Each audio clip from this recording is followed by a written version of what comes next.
Sara Taffel, world champion. Sara, describe the feeling of being a world champion.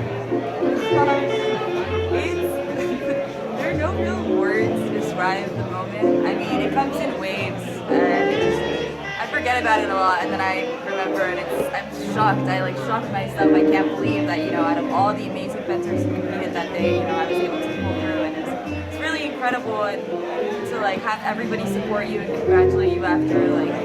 I just felt so fortunate in that moment. And you talk about that moment itself. Now you were in Uzbekistan for how many days?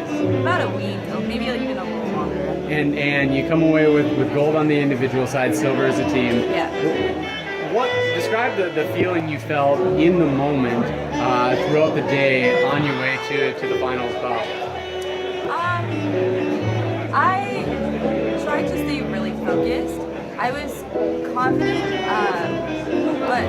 but not overly. I went into the day and I thought there was a possibility that I could win. Not that I was going to win, but that if I stayed focused and I fenced my bets, and I stuck to one model of fencing, that I knew I could pull through. And that worked out for me. And I just tried to keep my emotions in check. And when I wasn't fencing, I would just tune everybody out and really focus on the small things, like how it would look across the strip, and what my touches would look like, rather than just winning the competition or just winning the bout.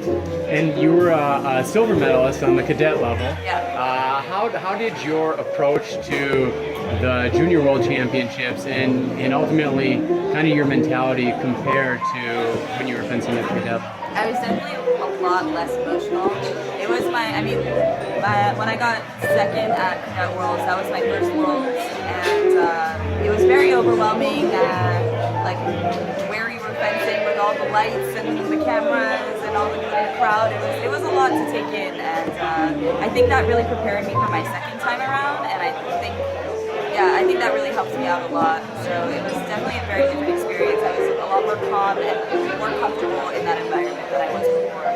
And back to the junior result this year, being a world champion, it kind of caps a huge season for you with your results on the NCAA scene, the great success Columbia has had. Behind you, we see. Describe what it is we see here. This is my bout right after. Well, I was the final bout of the match with Princeton, and Princeton won last 5 years in a row. So it was a very exciting moment to see my teammate Jackie Dubrovich running, and Margaret, Jesse, just all of our teammates. And my mom's actually right here, that's her. And that's my roommate Anna, and that's my brother's friend. And so it was just nice to have I had so many people there supporting me, screaming at home at Columbia, so everyone could come. It's a really special moment. And tonight we're at the Columbia season banquet, the team, where a lot of these accomplishments were recognized. Bring us back 4 years. When you entered Columbia, what were your thoughts about achieving the level of success that Columbia's achieved this year? I went into Columbia and I was like, our women's squad is so strong and amazing. I always knew that from the start. My first year at Columbia, our women's team wasn't as well-rounded as it is this year. Going into this season, I was way more confident, and I knew we had the potential to succeed, but I didn't exactly know what that meant. And after every meet, I was so surprised. I was like, wow, we're really good. And I didn't realize what we were capable of until we won NCAAs, and even still, I'm so shocked, but I'm so appreciative to be on this team with everyone. And a lot of fencers, especially who are achieving things outside the NCAA circuit, such as yourself, kind of use the NCAA season as a supplement to their pursuits on the international level. What was the significance of kind of this historic season Columbia had for you? I wouldn't even say that NCAAs is a supplement, because honestly, this competition was one of the most intense competitions I've ever fenced. And even though all the bouts were 5 touches, it felt like it lasted forever. And I don't know, it was just as important as the rest of my competitions, and it meant so much that we were able to achieve And it was just as good as winning Junior World Championships. exciting.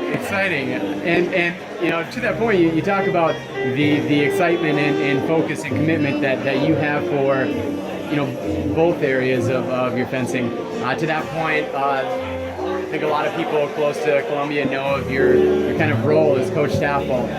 To that point, we see a whistle around your neck.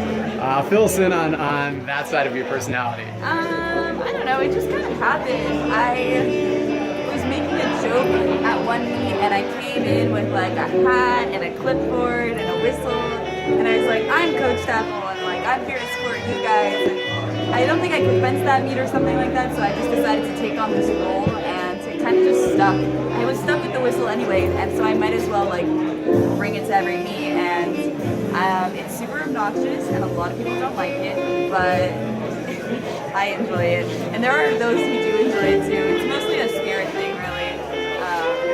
So yeah, and so they started calling me Coach. Well, that spirit obviously showed through in Columbia's success this year, and also with what you were able to do on your individual pursuits. So, Yeah.